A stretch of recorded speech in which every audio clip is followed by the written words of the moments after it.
لن تنالوا البر حتى تنفقوا مما تحبون وما تنفقوا من شيء فإن الله به عليم، کہ اللہ کا قرب حاصل کرنے کے لیے اللہ فرماتا ہے جو چیز سب سے زیادہ پسند ہے نا وہ میرے نام پہ دو گے تو تب جا کے تمہیں اللہ کا قرب حاصل ہوگا، کہ محبت کے مقام تک پہنچنے کے لیے اپنی مرغوبات کو قربان کرنا پڑتا ہے، اور سب سے زیادہ انسان کو جو محبوب ہے وہ پیسہ ہے، کہ اس کے پورے قرآن میں بے اموالکم و انفسکم، بے اموالکم و انفسکم، کہ اللہ کو پاؤ، اللہ کے دین کے لیے محنت کوشش کرو، اپنے مال اپنی جان، مال کا ذکر پہلے ہے اور جان کا ذکر بعد میں ہے، کہ حالانکہ جان قیمتی ہے مال سے، لیکن مال کو مقدم اس لیے کیا ہے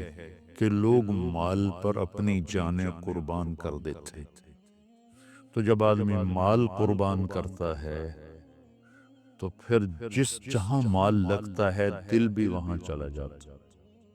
ایک صحابی آیا، یا رسول اللہ مجھے موت سے ڈر لگتا ہے، آپ نے فرمایا تیرے پاس کوئی پیسے ہیں کہ جی ہیں؟ کہا وہ اللہ کے نام پہ خرچ کر دے، موت کا ڈر نکل جائے گا، کہ جہاں آدمی کا مال جاتا ہے وہیں اس کا دل بھی چلا جاتا ہے۔ امام زین العابدین علیہ السلام کی خدمت میں کوئی آتا تھا سائل، تو کہتے اللہ تیرا شکر ہے تو نے میرا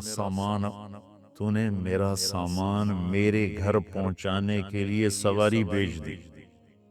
سمجھو ان کی بات، یا اللہ تیرا شکر ہے تو نے میرا سامان میرے گھر پہنچانے کے لیے سواری بھیج دی، کہ جو میں اس کو دوں گا وہ تجھے دینا ہے، اور جو تجھے دوں گا وہ جنت میں میرے لیے جمع ہو جائے گا، اور اصل گھر ہمارا جنت ہے، دنیا نہیں ہے۔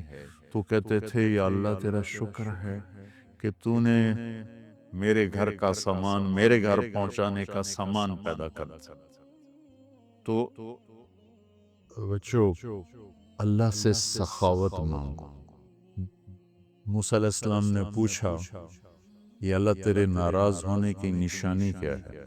تو اللہ تعالیٰ نے فرمایا موسیٰ جب تو دیکھے بارش بے موسم ہے اور پیسہ بخیلوں کے پاس ہے اور حکومت نادانوں کے پاس ہے تو سمجھو میں ناراض ہو چکا ہوں۔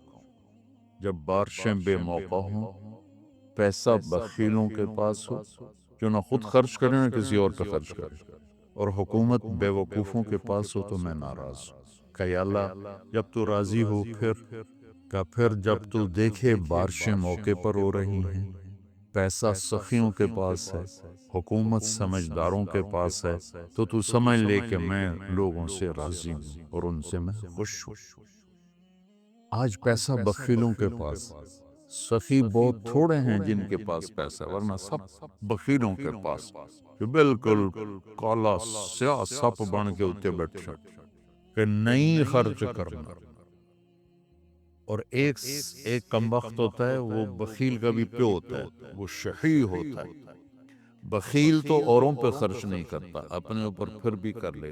ایک شحیح ہوتا ہے کہ نہ اپنے اوپر خرچ کرنا نہ کسی اور پہ خرچ کرنا، بس گن گن کے خوش ہو کے مر جانا، کروڑ ہو گیا، 2 ہو گیا، 100 ہو گیا، 100 ارب ہو گیا، ارب ہو گیا، ملین ہو گیا، ٹریلین ہو گیا، اور بڑی بڑھے ہر شے چھڑ کے مر جاؤں۔ پچھلے اولاد دا پتہ نہیں نصیب ہے کہ نہیں ہے۔ نصیب یہاں لکھا ہوتا ہے، ماں باپ نصیب نہیں بناتے، نصیب یہاں لکھا ہوتا ہے۔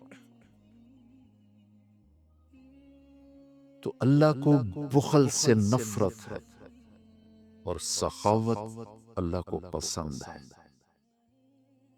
اس لیے اللہ نے ادنا درجہ رکھا سخاوت، زکوٰۃ، بھائی کم از کم 2.5% دے دو۔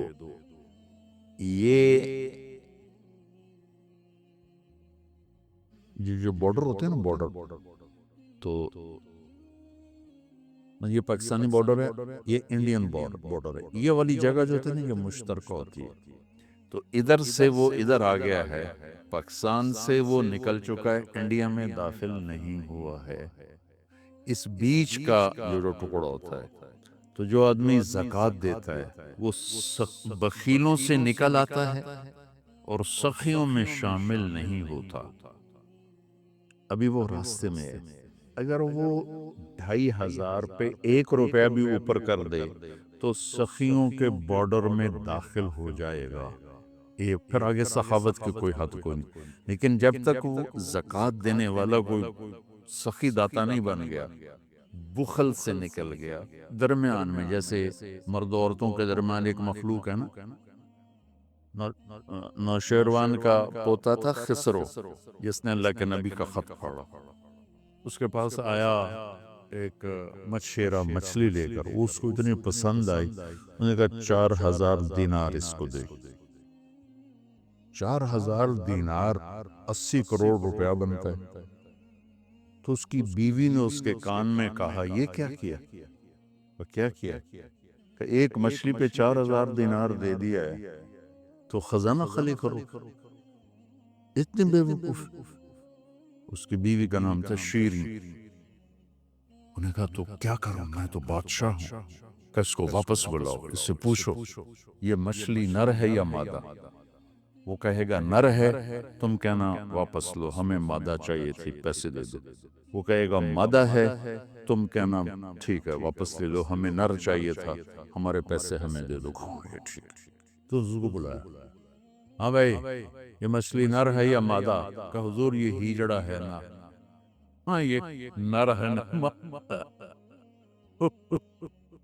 وہ بادشاہ نے کہا 4000 اور دے دو۔ وہ تو بیگم اس کی اور غصے میں ہو گئی، لال پیلی۔ جب وہ 8000 دینار لے کے چلا تو 1 دینار گر گیا، اس نے وہ بھی اٹھا لی۔ اس نے بیوی نے کہا دیکھو کتنا بے غیرت ہے، آپ نے اس کو اتنے پیسے دیے ہیں کہ ساری اس کی اگلی نسلیں کھائیں گی، اور ایک گرا ہے وہ بھی نہیں چھوڑا، وہ بھی اٹھا لیا ہے، یہ بہت بخیل آدمی، سے سارے پیسے واپس لو۔ اس نے پھر اس کو بلا لی، ابھی ہم نے تمہیں اتنا دے دیا تھا، 1 دینار اگر گر گیا تھا تو کیا تھا، کیوں اٹھایا؟ کہ حضور اس پہ آپ کے نام کی مہر ہے، کسی کا پاؤں پڑ جاتا تو بے ادبی ہوتی، تو میں نے اٹھا لیا۔ انہوں نے کہا 4000 اور دے۔ جیسے مولوی عام طور پہ فقیر لوگ ہوتے، عام طور ان کے پاس ہوتا ہی نہیں کہ سخاوت کریں، لیکن سخاوت پیسے سے نہیں ہوتی، دل سے ہوتی ہے۔ اللہ سے سخاوت مانگو کہ اللہ تمہیں سخی بنائے۔ عورتوں سے بھی کہتا ہوں، مردوں سے بھی کہتا ہوں، اللہ کے نام پہ خرچ کرنے کی عادت ڈالو۔ 100 میں 20 نمازی مل جاتے ہیں، لیکن 100 زکوٰۃ والے اکٹھے کروں نا تو ایک بھی زکوٰۃ دینے والا نہیں۔ کوئی 10,000 میں ایک آدمی ملتا ہے جو زکوٰۃ دیتا ہے، ورنہ نہیں دیتے۔ دل کے دروازے بند ہیں، اور اس وقت تک کوئی اللہ کا تعلق حاصل کر نہیں سکتا جب تک اپنی محبوب چیز کو اللہ پہ قربان نہ کرے، اور وہ ہے سخاوت، اور وہ ہے پیسہ۔ اللہ تعالیٰ نے آپ نے فرمایا اللہ الاجود الاجود وانا اجود ولد آدم۔ آپ نے کہا دیکھو بھائی، سب سے بڑا سخی اللہ ہے، اور پھر اللہ کے بعد سب سے بڑا سخی تمہارا نبی ہے، وانا اجود ولد آدم، میں سب سے بڑا سخی ہوں۔ اور آپ کا خاندان سخاوت میں ضرب المثل ہے، ضرب المثل۔ ایک دفعہ ایک حامی تھا بنو امیہ کا، اور ایک حامی تھا اہل بیت کا۔ دونوں نے کہا چلو بھئی مدینے میں دیکھتے ہیں کون بڑا سخی۔ بنو امیہ کا حامی کہنے لگا بنو امیہ بڑے سخی، اہل بیت کا حامی کہنے لگا اہل بیت بڑے سخی۔ اچھا چلو چل کے امتحان لیتے ہیں۔ تو بنو امیہ کا جو حامی تھا وہ گیا ایک اموی سردار کے پاس کہ وہ غریب ہوں، کچھ پیسے چاہیے، اس نے 10,000 دے دی۔ پھر دوسرے کے پاس گیا، اس نے 10,000 دی۔ پھر تیسرے کے پاس، 10 سرداروں کے پاس گیا، ہر ایک نے 10,000 دے دی۔ ان کے تو نام کہیں نہیں لکھے ہوئے۔ یہ جو اہل بیت والا تھا یہ گیا عبداللہ بن جعفر کے پاس، ضرورت مندوں نے 1,00,000 دے دیا۔ پھر گیا عبید اللہ بن عباس کے بعد، انہوں نے 1,00,000 دے دیا۔ پھر گیا وہ حسنین میں سے کسی ایک بھائی کے پاس، یا بڑے یا چھوٹے، انہوں نے 1,00,000 دے دیا۔ جب دونوں کٹھے ہوئے تو یہ 3,00,000 لایا، وہ 1,00,000، وہ 1,10,000 سے لے کر آیا یا 3,03,000 سے لے کر آیا، تو پھر وہ کہنے لگا ہاں بھئی اہل بیت بڑے سخی ہیں، چلو واپس کرتے ہیں۔ تو وہ جو اموی خاندان سے عقیدت رکھتا تھا اس نے جا کر کہا جی ہم تو ایسے ہی ضرورت مند نہیں تھے، ویسے ہی ہم ایک امتحان لے رہے تھے، تو آپ برائے مہربانی اپنے پیسے واپس لے لیں۔ انہوں نے کہا ٹھیک ہے، 10 کے 10 نے پیسے واپس لے لیے۔ اب یہ گیا اہل بیت والا عبداللہ بن جعفر کے پاس، پھر عبیداللہ بن عباس کے پاس، یہ حسنین میں سے کسی ایک کے پاس۔ تو تینوں نے فرمایا کہ اہل بیت کے گھر سے جب کوئی چیز نکل جاتی ہے تو واپس نہیں آتی، جاؤ تمہیں ہدیہ ہے، تمہیں ہدیہ۔ اللہ اعلم حیث یجعل رسالتہ، اللہ کو پتہ ہے کہ اس نے رسالت کہاں رکھنی ہے اور کہاں سے چننی ہے۔ اللہ کو سخی بن کے دکھاؤ۔ بخیل سے اللہ دوستی نہیں لگاتا اور سخی سے اللہ دوستی نہیں توڑتا، چاہے وہ فاسق ہی کیوں نہ ہو۔ اور شیطان کہتا ہے مجھے بخیل سے کوئی ڈر نہیں ہے، چاہے تو راتوں کو تہجد پڑے دن میں روزے رکھے، کہ اس کا بخل ایک دن اسے جہنم میں لے جائے گا۔ اور سخی سے ہر وقت ڈرتا رہتا ہوں کہ پتہ نہیں کب اس کی سخاوت اس کو جنت میں پہنچا۔ تو اللہ خود کریم ہے، سخی ہے، سخاوت کو پسند کرتا ہے۔ تو آپ بھی اس کی روایت ڈالو۔ اگر رشوت نہیں لیتا تو آج کا ایس پی بھی مستحق زکوٰۃ ہے۔ میرا ایک دوست ایس پی کہنے لگا میں زکوٰۃ کا مستحق ہوں، حالانکہ میں ملتان کا ایس پی ہوں، کہ 15 دن میرے گھر میں کبھی سالن پکتا ہے کبھی نہیں پکتا۔ اب ہم اس دنیا کی خاطر اللہ کے باغی ہو جائیں، اس بے وفا جہان کی خاطر اللہ سے بغاوت کر جائیں، جو ایسا مہربان، جو ایسا کریم، سیکھنے کے لیے ہم کہتے ہیں تبلیغ میں جاؤ چلا لگاؤ۔ ہم کوئی کسی تبلیغی جماعت کا ممبر نہیں بنا رہے، ہم خود تبلیغ میں جاتے ہیں، اوروں کو کہتے ہیں نکلو کہ ہماری توبہ پکی ہو، ہمارے اعمال درست ہوں، اور اللہ ہم سے راضی ہو، اللہ ہم سب کو عمل کی توفیق بخشے۔ اس لیے تو اللہ نے تفاوت رکھا، مالدار کی سخاوت کا امتحان رکھا، غریب کی خودداری کا امتحان رکھا ہے، اور ایک دوسرے کو ایک دوسرے کے ساتھ جوڑ دیا ہے۔ تو اللہ نے، میں نے ایک آیت پڑھی تھی فَلَقْتَحَمَ الْعَقَبَةَ، یہ تعبیر پورے قرآن میں ایک جگہ ہے اور کہیں نہیں۔ نماز مشکل، روزہ مشکل، حج مشکل، جہاد مشکل، تبلیغ مشکل، تہجد مشکل، ذکر تلاوت، دین کے جتنے بھی احکام ہیں کچھ مشقت تو ہے نا، مشکل تو ہے۔ کسی کے لیے یہ تعبیر نہیں ہے جو میں ابھی بتانے لگا ہوں، جو خرچ کرنے کے لیے تعبیر آئی ہے۔ اقتحام، اقتحام ہوتا ہے سامنے کوئی کھائی آ گئی، گھاٹی آ گئی جی، تو اس لئے پل تو ہوندے کوئی نہ نا، تو عرب شاہ سوار گھوڑے کو اٹھاتے تھے، تو وہ چھلانگ لگاتا تھا اور پار جا کے وہ گرتا تھا۔ اس میں لمبی کھائی میں خطرہ بھی ہوتا تھا کہ نیچے گر جائے، عین ممکن ہے گر جائے، تو اس کے لیے لفظ اقتحام، ہیوی ویٹ لفظ استعمال ہوتا تھا۔ اور میرے بچوں نے گھوڑ سواری سیکھنا شروع کی گاؤں میں اپنے گھوڑوں پر، تو وہ ایک تو بڑا ماہر ہو گیا اور دوسرا جو تھا وہ بھی کچھ نہ کچھ تو ہو گیا، لیکن اتنا نہیں تھا جتنا وہ چھوٹا تھا۔ تو میں آ رہا تھا ڈیرے سے، تو سامنے گھوڑے پہ آ رہا تھا، میں گیا مولانا صاحب تو اسی بھی گھوڑ سوار بن گئے ہو؟ کہ جی بن گیا۔ میں کہا ذرا دوڑتا لاتے ہوئے کھاؤ، اور سامنے کھالا ٹپاونے تسی گھوڑے نو، ایڈی ساری کھال لی نا۔ میں کہا اے کھالا تسی ٹپایا تاں میں تانوں گھوڑ سوار ماننا۔ انہوں نے کہا گل ہی کوئی۔ وہ ایک ایکڑ پیچھے لے گیا اور گھوڑے کو دوڑایا۔ اب اتنی مہارت تو تھی نہیں، جب گھوڑا آیا قریب، اس کو اٹھانے کا طریقہ نہیں آیا، تو گھوڑے نے یوں گردن موڑی تو بیٹا صاحب عہدے جا ڈٹھے تھے، گھوڑا عہدے جا کھلوت، اور شکر زمین کچی آئی کچھ ہویا نہیں۔ اقتحام، گھوڑے کو اٹھانا اور جان خطرے میں ڈال کے کھائی کو پار کرنا۔ وہ جو عمرو بن عبد ود نے کیا خندق کے موقع پر، ایک آدمی جس نے پیچھے سے گھوڑے کو اٹھایا اور چھلانگ لگا کے دوسری طرف جا کر وہ کھڑا ہوا، مشکل کام. تو اب گھوڑ سواری ختم ہو گئی، لہذا اس کی سمجھ بھی بڑا مشکل ہوگا کہ بھئی کمی اوکھا ہے تو کمی نہیں اوکھا. لیکن میں نے تھوڑی سی تصویر پیش کر دی. تو اللہ کہتا ہے تم نے پھر چھلانگ کیوں نہ لگائی؟ فَلَقْتَحَمَ الْعَقَبَ، پھر تم نے چھلانگ تو لگائی کوئی نہ. کہ اللہ وہ کی وہ کیڑی گھاٹی ہے جن دوتے اسی دھرک مارنا ہے، چھال مارنی. تو نے کہا فک و رقب، مصیبت زدہ کی مدد کر، مصیبت میں گھرے ہوئے کی گردن چھڑانا. اب یہ ایک ایشو لے کر آئیں، بیمار کی گردن بھی پھنسی ہوئی ہے. اور ہمارے ہسپتالوں کا جو حالات ہیں وہ بھی آپ کے سامنے ہیں.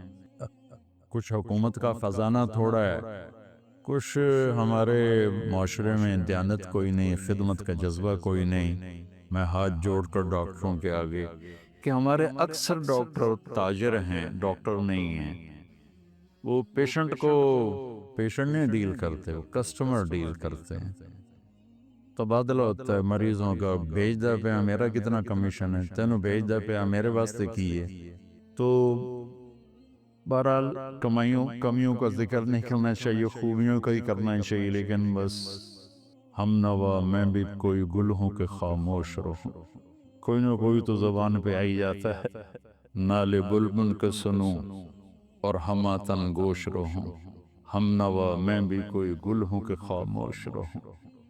آہ تو آئی جاتی ہے زبان کہ جب ڈاکٹر ہی تاجر بن جائے تو پیشنٹ کو ایسے ڈیل کرے جیسے کسٹمر ہوتا ہے. بہرحال کمیوں پہ مٹی ڈالو.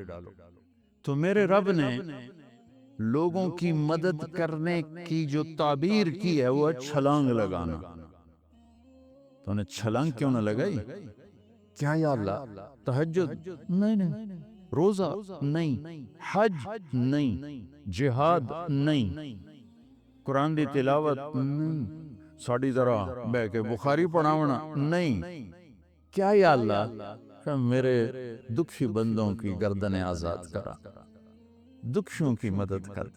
او اطعام فی یوم ذی مسغبت یتیما ذا مقربت و مسکینا ذا متربہ. یا غریب رشتہ داروں کی ضرورتوں کا خیال کرنا، مسکینوں کی ضرورتوں کا خیال کرنا. ایک ہوتا فقیر، ایک ہوتا مسکین. مسکین ہے سکن ہو جانا، ایسی کیفیت کہ وہ بالکل پتھر کا بت بن گیا ہے. یہ فقیر سے بڑا غریب ہوتا.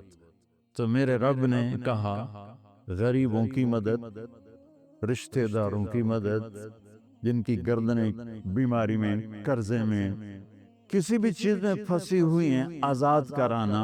یہ ہے گھاٹی کو پار کرنا، یہ ہے گھاٹی میں چھلانگ لگانا، یہ ہے کھائی کو پار کرنا. ایمان کو بعد میں ذکر کیا، ثم کان من الذین آمنوا وتواصوا بالصبر وتواصوا بالمرحمہ.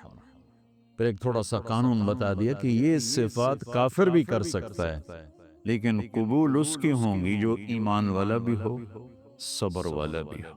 ایمان والا بھی ہو، صبر والا بھی ہو. تو ایک بہت بڑا ڈاکٹر صاحب نے مطالبہ رکھا ہے، ہم ساری باتیں حکومت پہ کیوں چھوڑ؟ دنیا میں سفر ہوتے ہیں. میں نے ایک دفعہ وہاں تھا یہ سویڈن، وہ ساری ویلفیئر کنٹری ہے. تو میں نے وہاں ایک سویڈش مسلمان تھا اور عالم بھی تھا، مدرسے میں پڑھا اور تعلق بھی تھا. میں نے کہا یہ آپ کے ملک کا یہ انقلاب کیسے ہے؟ کہ حکومت نہیں لے کر آئی تھی، عوام لے کر آئی تھی. 90 سال پہلے اس ملک کے 10 لاکھ آدمی ملک چھوڑ کے چلے گئے بھوک کی وجہ سے، یہ ملتا کچھ فقر کی وجہ سے ملک چھوڑ کے چلے گئے. جب وہ چلے گئے تو ہمارے ملک کے سمجھدار، تاجر، پڑھے لکھے اور غریب سب مل کر جمع ہوئے کہ اگر اسی طرح لوگ جاتے رہے تو ملک تو صحرا بن جائے گا، تو ہمیں اپنے دیس کے لیے کچھ کرنا چاہیے. تو انہوں نے حکومت کو پیچھے کر دیا اور خود فلاحی کاموں میں لگے اور دنیا کی بہترین فلاحی حکومت بن گیا.